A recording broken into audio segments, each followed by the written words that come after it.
Hello everyone. Today I will be speaking to you about what most people don't know about obsessive compulsive disorder, more commonly known as OCD. By the end of my speech, you will be better informed about the many different symptoms, causes, and treatments of OCD. According to McGill's Medical Guide, the definition of OCD is a disorder characterized by intrusive and unwanted but uncontrollable thoughts, which are obsessions, that lead to repeated behaviors, which are compulsions. The obsessions and or compulsions cause severe stress, consume an excessive amount of time, and greatly interfere with a person's normal routine, activities, and relationships. Basically everything in their life. Some of the obsessive characteristics associated with OCD are commonly found in the general population as well. These characteristics are what many people do not know are associated with OCD. One is the loss of control over your thinking process, such as intrusive thoughts of the worst case scenarios. Like if your friend is late picking you up and they're not answering their calls, your mind will jump through many possibilities. Like, why are they late? Why aren't they answering the phone? Ending up in the possibility that something horrible has happened to them, like a major car accident, and your friend is lying on the side of the road dead.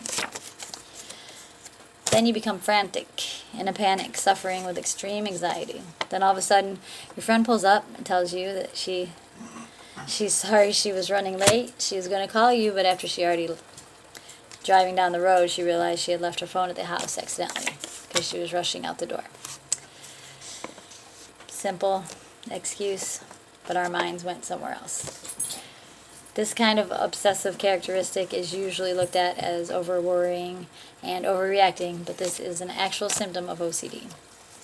Many obsessive compulsive individuals have thoughts and worries about losing their motor control. Others worries about germs and contamination. The final common obsessive behavior is rechecking everything, backtracking to make sure you turned off the light, closed the door, locked the safe, turned off the stove, and so on. Compulsions can be mild or severe. The severe compulsions are what many people think is the only symptom of OCD. The extreme compulsions of ritualized behaviors. Doing things a certain number of times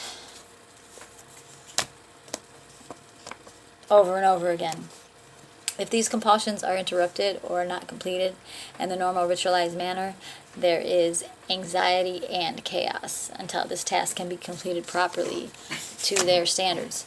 The individual with OCD is usually fully aware of their irrational, excessive behaviors, but they are incapable of stopping them. That in itself is a very disturbing stress factor to the individual as well as their loved ones. It is difficult for family, loved ones, and friends to fully comprehend the nature of the obsessions and or compulsions and the inability for the person to stop these obsessions and compulsions. Obsessive thinking is a never-ending chain of thoughts. Impulses are very strong urges. Whether the task be trivial or serious, the impulses have the same priority. Obsessive images are very real and clear images. They are not unrealistic, but they are often unwarranted.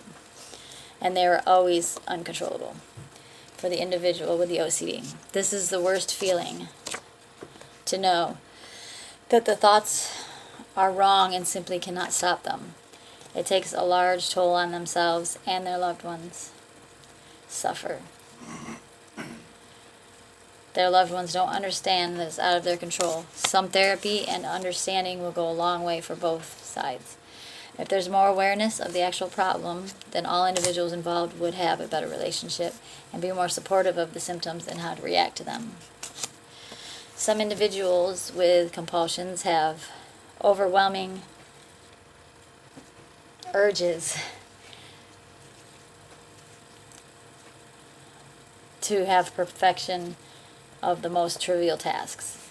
Also, many individuals with compulsions have a constant need for reassurance. That involves their inevitable low self-esteem directly due to their disorder and all of it that it entails.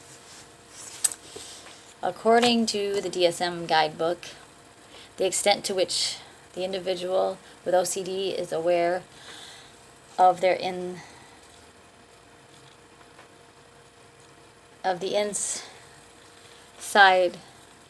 of the nature of their obsessions and compulsions is outlined in chapter 7. Freud's theory is that compulsions are meant to neutralize or reduce the person's discomfort or prevent a dreaded event or situation. Freud's theory makes a lot of sense to me because my obsessions and compulsions, such as excessive cleaning and organizing and unnecessarily reorganizing, when I have more important tasks to complete but I cannot stop what I'm doing until it's completed, is worsened when there's a lot of stress in my life or new developments that are bothering me. Instead of dealing with them, I give in to my unnecessary compulsions.